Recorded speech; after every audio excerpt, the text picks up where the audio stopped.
share market at the open. Let's cross live now to Stan Shamu from IG in Melbourne. Stan, good to see you there. Yeah, just take us through what your opening call is for the ASX 200, given the leads that we've got there from the overseas. Yeah, probably a little bit different from what we saw in US trade, actually. We're actually calling the market down about 0.2% today, so we'll see it give back some of course, yesterday's monster gains. Those gains, of course, were primarily driven by strength in the materials space with all those iron ore names, particularly the mid-tier pure players posting some double-digit gains there. So it does certainly seem that this confidence or sort of a snap reaction to the China easing from the weekend has really died down fairly quickly. We actually saw the likes of BHP and Rio give up some ground through London trade, and the ADR is actually suggesting that BHP will be opening lower as well today. So as long as these miners can't continue their run, then it's really difficult to see the market also continue to edge higher. So for now, I think it's all about looking at what happens with iron ore futures when they reopen in China today. Of course, iron ore was up about 80 cents overnight, but I think the market was expecting it to be up much more than that. Yesterday we actually saw the iron ore futures give up some ground as well through Asia, so I think this trend seems like it will continue in the short term. The main problem here is how does all the China easing translate to iron ore in the short term? And I think it's not really a direct link there. I think unless we start to see banks pass on cheaper mortgages and things start picking up on the activity front due to that easing, then only will we see the inventories start to be chewed up, and of course stabilization in iron ore. So it's not really set in stone at the moment. So we just need to be a little bit cautious around some of these iron ore names, as of course a lot of investors are just waiting for an opportunity to get back in there. Now, it will also be an interesting day on the corporate activity front. Of course, we've got Medibank starting to trade at 12 today. I think that's probably going to be the highlight.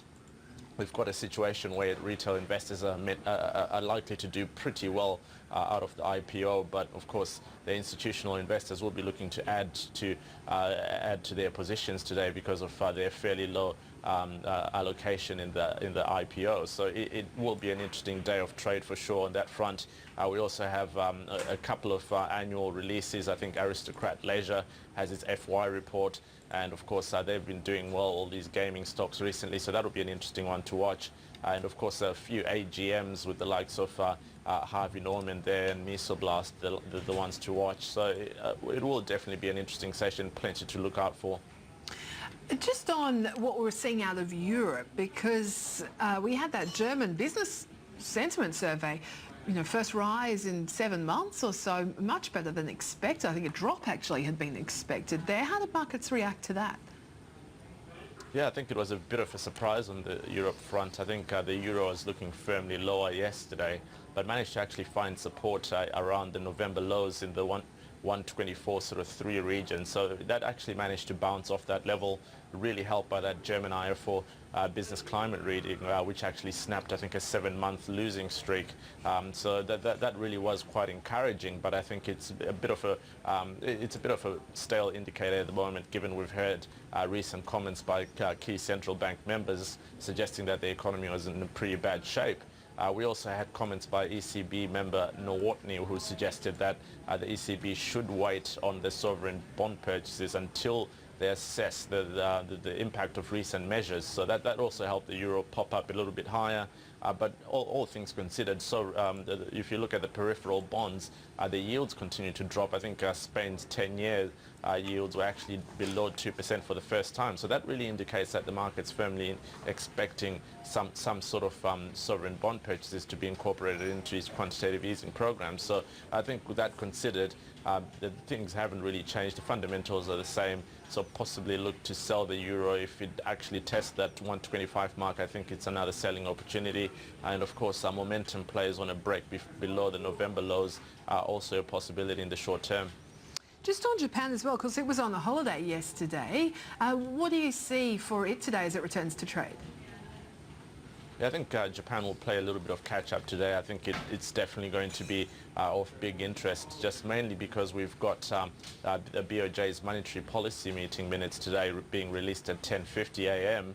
And at midday, we've got BOJ Governor Haruhiko Kuroda actually speaking again. So considering the current situation with the lower house having been dissolved on Friday, and of course the election campaign getting underway, it certainly seems like the BOJ will be the final piece of the puzzle in really cementing Abe's position and of course cementing his election victory. I think the current polls are indicating that he's got about 38% of the votes, whereas the next opposition is at about 10%. So it's a very wide margin, but this is actually Abe slipping a little bit in popularity. So it does seem like he'll firmly clean up.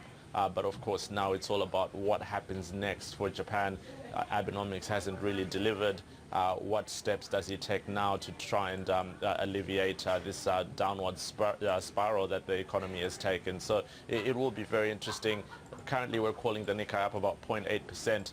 The dollar yen's pushed back above 118, so it will definitely feed through to equities, and perhaps this strength will feed through to the rest of the region. Stan, appreciate your analysis as always. Thanks so much. Cheers, Brady. Stan Shamu there from IG in Melbourne. Coming up on First Business, we'll have a look at some of the headlines today in the business pages. At NAB, we back businesses that back